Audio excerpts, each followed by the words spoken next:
오늘 하나님께서 허락해 주신 말씀 이사야 40장 31절의 말씀과 요한복음 10장 9절에서 10절의 말씀 받도록 하겠습니다. 먼저 이사야 40장 31절의 말씀 읽어드리겠습니다. 오직 여호와를 앙망하는 자는 새 힘을 얻으리니 독수리가 날개치며 올라감 같을 것이요 다른 박질하여도 곤비하지 아니하겠고 걸어가도 피곤하지 아니하리로다. 아멘. 요한복음 10장 9절에서 10절 말씀 읽어드리겠습니다. 내가 문이니 누구든지 나로 말미암아 들어가면 구원을 받고 또는 들어가며 나오며 꼴을 얻으리라. 도둑이 오는 것은 도둑질하고 죽이고 멸망시키려는 것뿐이요 내가 온 것은 양으로 생명을 얻게 하고 더 풍성히 얻게 하려는 것이라. 아멘. 하나님의 말씀입니다. 우리 이렇게 인사하며 말씀으로 들어가겠습니다. 함께 예배드릴 수 있음이 은혜입니다. 함께 예배드릴 수 있음이 은혜입니다. 아멘. 우리 한 번 더 인사하실까요? 주 안에서 사랑하고 축복합니다. 주 안에서 사랑하고 축복합니다. 아멘. 이 어려운 시기를 보내면서 기도로 함께 동행할 수 있는 동역자가 있다는 것이 얼마나 큰 힘이 되는지 모릅니다. 그리고 하나님이 맺어주신 동역자들과 줌으로, 영상으로 예배를 드릴 수 있는 것 또한 얼마나 감사한 일이 아닌지 모르겠습니다. 비록 우리 함께 대면하지 못해도 모두가 함께 예배의 자리를 지켜나가기 위해 노력하고 애쓰시는 모습과 그 마음을 보시고 하나님께서 이 예배를 기뻐 받아 주실 줄 믿습니다. 아멘. 우리 이 마음 가슴에 담아서 말씀으로 들어가도록 하겠습니다. 그리스도인이 사는 길이 있습니다. 그리스도인이 사는 길의 특징은 바로 믿음으로 사는 것입니다. 믿음으로 사는 것, 그것은 바로 하나님을 믿는 사람들을 하나님께서 구원해 주시고 새 힘을 불어넣어 주셔서 삶을 승리로 살도록 돕고 계시다는 것을 우리가 믿고 기대하며 사는 것입니다. 그래서 예수 믿는 모든 사람들에게는 설레임이라는 것이 있습니다. 내일은 어떤 일이 벌어질까? 하나님이 나를 어떤 걸음으로 인도해 주실까라고 하는 설레임입니다. 그것이 바로 믿음입니다.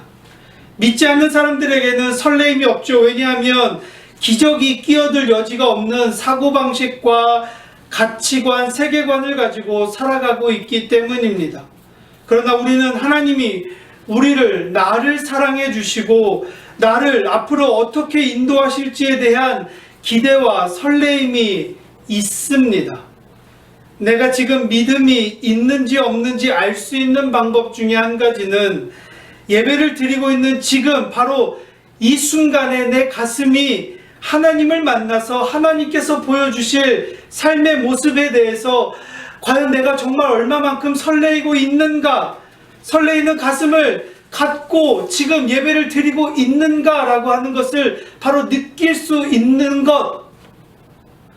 오늘 우리가 읽은 본문 말씀 요한복음 10장 9절에서 10절 말씀, 내가 문이니 누구든지 나로 말미암아 들어가면 구원을 받고 또는 들어가며 나오며 꼴을 얻으리라. 도둑이 오는 것은 도둑질하고 죽이고 멸망시키려는 것뿐이요 내가 온 것은 양으로 생명을 얻게 하고 더 풍성히 얻게 하려는 것이라고 하는 바로 이 말씀. 예수님으로 통하는 문으로 들어가면 구원을 받고 또 들어가고 나오며 꼴을 얻을 수 있다고 합니다. 이 예수님의 문을 통과하면 또 생명을 얻고 더 풍성히 얻게 되는 것입니다. 이것이 바로 예수님이 우리에게 오신 이유이고 예수 그리스도로 인하여서 설레일 수 있는 이유인 것이죠.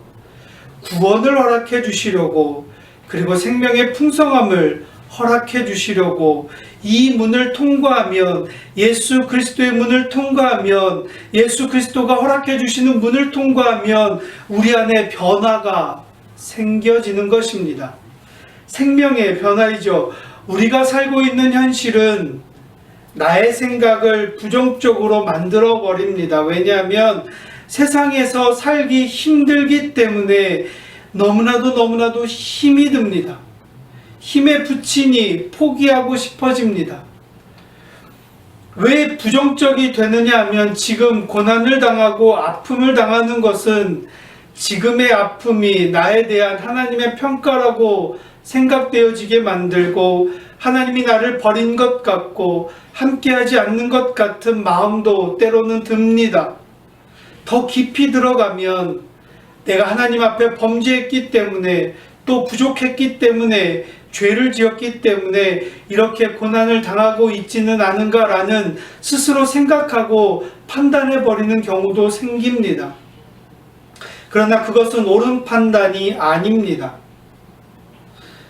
예를 들면 우리가 수술할 때, 우리가 몸이 아파서 수술하게 될 때 마취를 하게 되면 아프지 않죠. 수술할 때 뭐가 아프겠습니까? 고통이 전혀 느껴지지 않습니다. 그런데 마취가 깨어나면서부터 아픔을 느낍니다. 잘 보시기 바랍니다. 마취에 깨어나면서 아픔이 시작이 됩니다. 말도 못할 만큼 아프죠. 마취가 끼어서 아파하는 것이 자기 인생의 끝이 아닙니다. 그것은 바로 치료의 끝이고 아픔을 느끼기 그 시작하는 순간부터 사실은 회복이 시작되는 것입니다. 여러분 잊지 마시기 바랍니다. 아픔을 느끼는 그때부터 내가 회복되어 가는 바로 그 시작점이라는 것을 잊지 마시기 바랍니다. 우리 인생도 마찬가지죠. 우리 인생에서 내가 아픔을 느낀다고 할 때 그 아픔이 인생의 끝이 아니라 아픔을 통해서 내가 이제 회복되어져 가고 있음을 우리는 깨달아야만 합니다. 계속 회복이 되고 그 회복을 통해서 우리는 건강한 육신을 얻게 되고 건강한 영혼을 얻게 되는 것입니다. 바로 그 시작과 끝에는 예수 그리스도가 계시고 예수 그리스도께서 허락해 주시는 문을 우리는 통과할 수 있어야 합니다. 그런데 우리 주변에 많은 사람들을 보면 아픔을 끝이라고 생각하고 절망하는 분들이 계십니다. 그러나 아픔을 회복과 도약의 출발이라고 생각하는 사람들은 기쁨으로 이 모든 상황들과 순간들을 받아들입니다. 아주 작은 차이로 희망이 가득 찬 삶을 살게 하거나 절망의 삶을 살게 만드는데 우리가 사용하는 말 한마디 그리고 우리가 가지고 있는 마음이 바로 또한 그렇게 만들 수 있습니다. 야고보서 3장 4절에서 5절 상반절의 말씀, 또 배를 보라 그렇게 크고 광풍에 밀려가는 것들을 지극히 작은 키로서 사공의 뜻대로 운행하나니 이와 같이 혀도 작은 지체로 돼 큰 것을 자랑하도다. 배의 크기로 볼 때에는 정말 작아 보이는 이 키가 배의 방향을 바꾼다는 것이죠. 커다란 배를 움직이는 것이 바로 작은 키, 그 키 하나인데 그것과 마찬가지로 우리 생을 움직이는 것이 새치의 혀라는 것입니다. 이 혀로 계속해서 힘들다, 어렵다, 망한다, 안 된다, 죽겠다라고 하는 말을 하게 된다면 우리의 혀를 통해 말로 이어지면서 그 말로 인해서 우리의 인생이 정말 아픔이 끝이 되어버리는 상황까지 오게 되는 것입니다. 그러니 하나님께서 여러분들을 돕고 싶고 도와주려고 해도 바로 이 말, 우리 입에서 나오는 이 말 한마디로 인하여서 하나님께서 우리의 삶의 역사를 개입할 순간이 사라지게 되는 것이죠. 이 말이, 이 혀가 자꾸만 쓸데없는 방향과 쓸데없는 말을 하니 예수 그리스도께서 허락해 주신 문을 우리는 통과할 수 없게 되는 것입니다. 예수님은 우리에게 생명을 주시고 그 생명을 더 풍성히 얻게 해주시기 위해서 우리에게 오셨는데 그 생명의 풍성함이 과연 우리에게 존재하고 있을까? 우리 마음속에 가득 차 있을까? 그래서 그것으로 인하여서 우리는 오늘 하루를 설레이는 마음으로 살아가고 있을까? 신앙이라는 것은 다른 것이 아닙니다. 예수 그리스도께서 허락해 주신 문을 통해 구원을 받은 자의 말과 행동이 변화되는 것입니다. 말이 부드러워지고 신앙적인 언어를 사용하고 감사의 말을 쓰면 행동이 달라지고 세상을 이겨나갈 수 있는 힘이 생기게 되는 것이죠. 생명을 심는다는 것이 바로 무엇입니까? 생각을 심는 것, 말을 심는 것입니다. 하나님 앞에서 생명이 풍성하게 되기 위해서 생명의 언어를 우리는 사용해야 되고 생명의 생각을 해야 되고, 그로 인하여서 우리는 예수 그리스도께서 허락해 주시는 승리를 맛보게 되는 것입니다. 사랑하는 우리 유한교회 하늘가족 여러분, 생명을 심기 위해서 환경을 탓하는 것이 아니라 내가 있는 자리에서 생명이 될 만한 일들을 묵묵히 해나가는 것이죠. 생명의 언어를, 생명의 말을 바로 나와 믿음의 가족 구성원뿐만이 아니라 남도 살릴 수 있는 생명의 언어가 우리 가운데 있어야 되는 이유입니다. 건강한 신앙은 하나님께서 우리에게 주신 환경을 감사함으로 받아들이고 삶을 누릴 수 있을 때 건강한 신앙을 가질 수 있게 됩니다. 사도 바울을 한번 보시기 바랍니다. 사도 바울이 빌립보 감옥에 갇혀 있을 때 세상에 감옥을 선택하고 싶은 사람 과연 누가 있었겠습니까? 감옥을 선택하고 싶은 사람은 아무도 없지요. 그런데 하나님께서 사도 바울에게 감옥이라는 자리를 허락해 주셨습니다. 사도 바울이 감옥에서 했던 일은 불평불만하는 것이 아니라 열심히 복음 전하는 일이었습니다. 찬송하고 기도하고 주어진 상황, 그 자리를 하나님의 영광이 임하는 자리로 변화시키지 않았습니까? 이것이 바로 삶을 변화시키는 신앙인의 자세의 모습입니다. 하나님께서 뜻하신 바가 있으니 우리 각자에게, 우리에게 허락해 주신 환경을 주신 것이죠. 세상의 환경, 내가 살고 있는 이 땅의 환경들, 직장의 환경, 가정의 환경, 공동체의 환경 등등, 그 자리를 탓하는 것이 아니라 주어진 환경을 받아들이면서 그 안에서 복음을 전하는 자로서 최선을 다하는 것이 바로 생명을 심는 것입니다.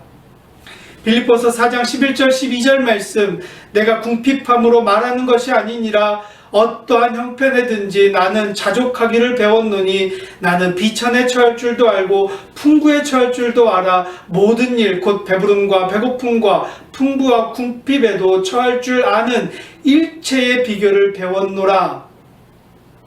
하나님께서 어떤 때는 바울로 하여금 비천하고 가난한 데에 이끌어 가셨습니다. 또 어떤 때는 풍부하게 해주셨습니다.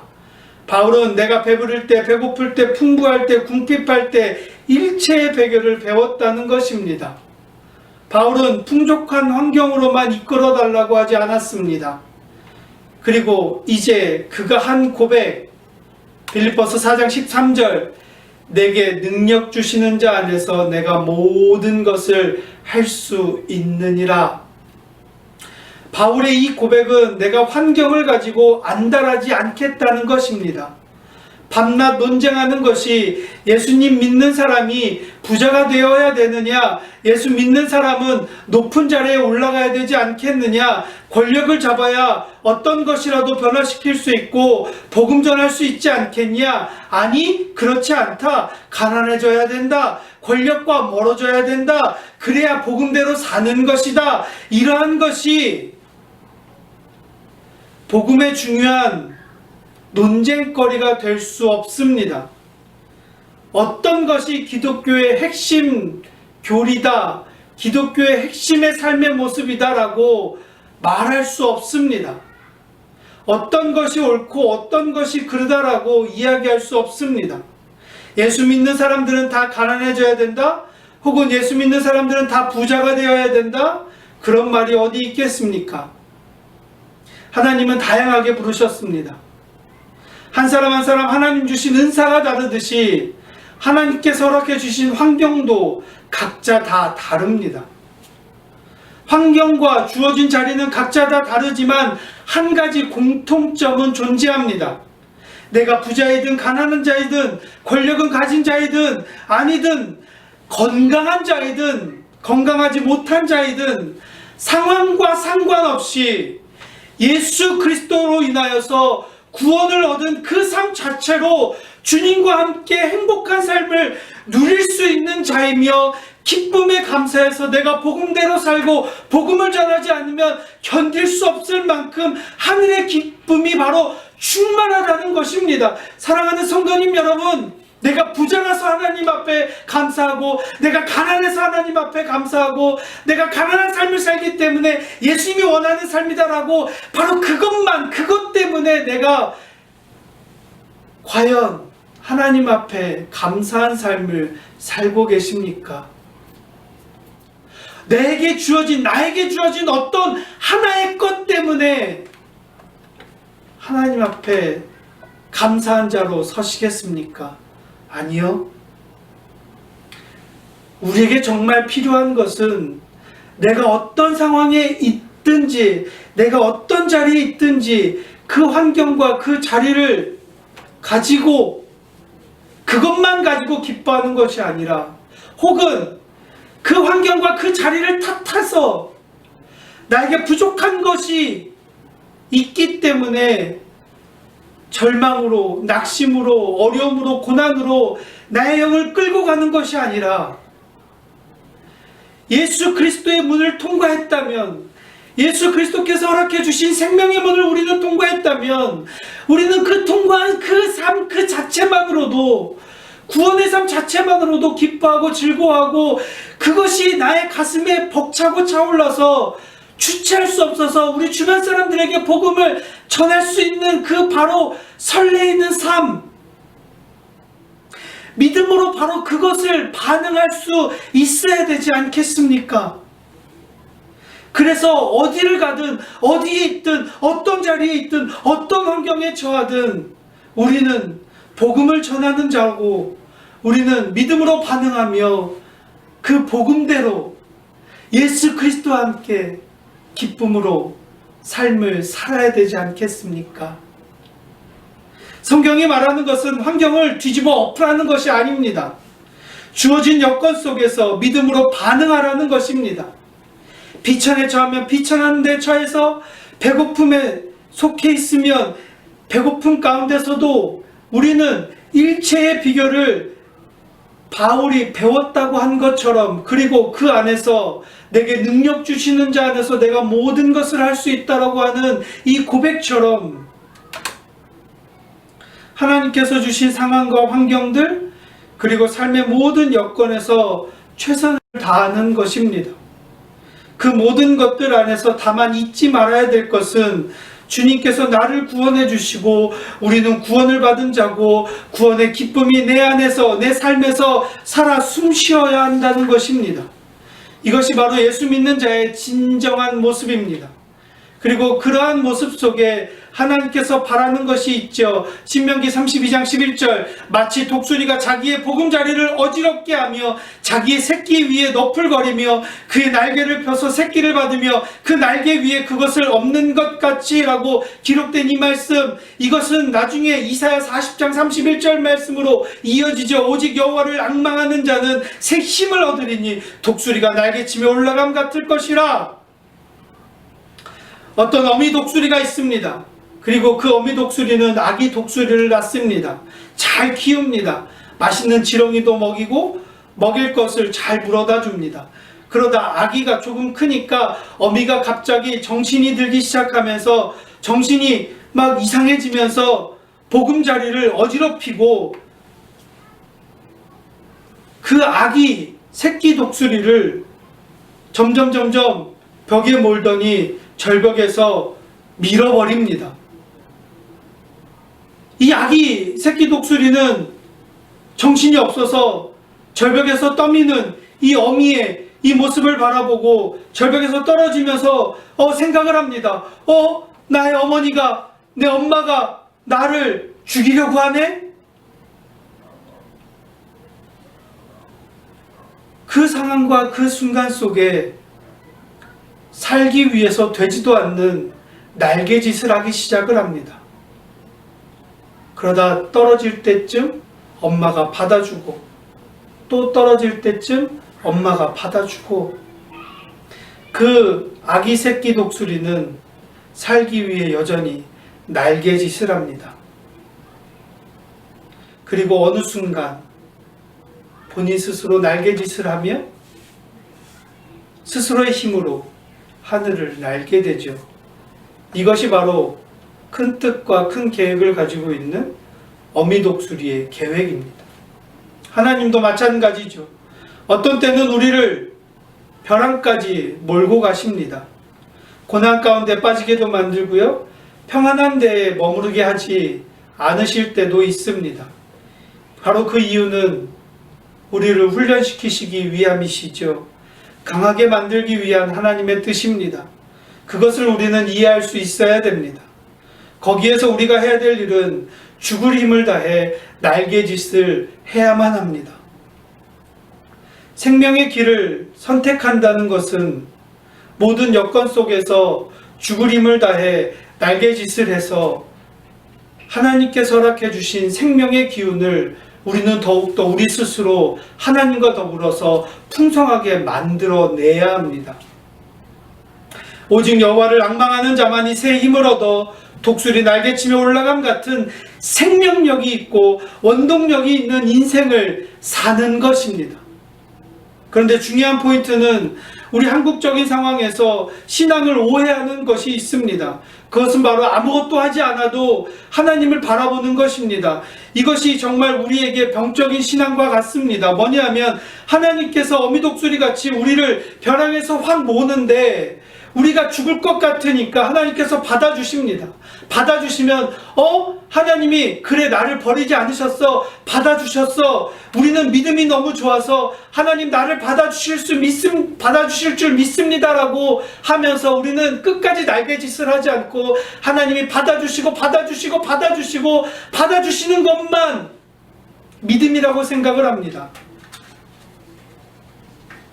그러면 우리 안에 하나님이 부어주시고자 하는 생명력은 사라져버립니다. 하나님은 우리를 독수리 날개치며 올라감 같은 생명력을 허락해 주시려고 하는데 우리가 날개짓을 하지 않으면 무슨 소용이 있겠습니까? 아무것도 안 하는 것은 믿음이 아닙니다. 죽도록 날개짓을 해서 최선을 다해 기도하는 가운데 날개짓을 하면서 실력을 기르라는 것이죠. 생명력을 길러서 마음껏 하늘을 날으라는 것입니다. 그 생명의 힘으로 너도 날고 남도 살려서 남도 날게 해주고 의미 없는 고난은 없습니다. 하나님께서는 의미 있는 고난을 주시고 고난이 지속되는 이유는 하나님께서 우리를 괴롭히시려고 하는 것이 아니라 우리의 날개를 강화시키기 위해서 그런 것입니다. 말씀을 마치고자 합니다. 최근 우리의 삶에 많은 일들이 주어져 있습니다. 전 세계적으로 주는 어려움들, 그리고 사회적인 현상들, 그리고 그로 인해서 각 개인의 삶까지도 영향을 미쳐오는 수많은 문제들과 어려움들이 있습니다. 고난에 대한 답답함도 있고 풀리지 않는 아픔의 마음들도 있습니다. 그러다 보니 의욕도 사라져버리고 삶의 회의감까지 들기도 합니다. 그러한 수많은 어려움들이 늘 우리 앞에 놓여있는 상황들 속에서 그러면 우리는 어떻게 살아야 될까? 항상 하나님께서 우리를 붙들어 주시고 합력하여 선을 이루어 주신다는 그 믿음, 하나님이 나를 어디로 이끌어 가실까 하는 설레임을 가지고 성령님의 이끌림을 받아 우리는 살아야만 합니다. 요한복음 10장 9절 10절 내가 문이니 누구든지 나로 말미암아 들어가면 구원을 받고 또는 들어가며 나오며 꼴을 얻으리라. 도둑이 오는 것은 도둑질하고 죽이고 멸망시키려는 것뿐이요 내가 온 것은 양으로 생명을 얻게 하고 더 풍성히 얻게 하려는 것이라. 사랑하는 우리 요한교회 성도님 여러분, 예수 그리스도를 통한 문으로 들어가고 나오는 삶이 되기를 축원합니다. 그래서 구원을 받고 꼴을 얻어먹으며 생명의 기운이 가득한 풍성한 삶을 누릴 수 있게 되기를 소망합니다. 나뿐만 아니라 우리의 이웃도 생명의 기운이 가득한 풍성한 삶을 누릴 수 있도록 예수의 문으로 인도해 주시기 바랍니다. 내 삶에 고난이 있습니다. 아픔도 있고 상처도 있습니다. 그러나 그 고난과 아픔과 상처에 무릎 꿇거나 굴복되는 것이 아니라 죽을 힘을 다해서 날개짓을 해서 마음껏 하늘을 날 수 있기를 소망합니다. 예수 그리스도께서 우리와 함께하여 주실 것이며 예수 그리스도께서 허락하여 주시는 문을 통해 생명의 기운이 우리 성도님들의 삶 속에 가득하게 되실 줄 믿으며 주님의 이름으로 축원합니다. 아멘. 이제 말씀을 마음에 담아 생명 주께 있네 함께 찬양하시겠습니다.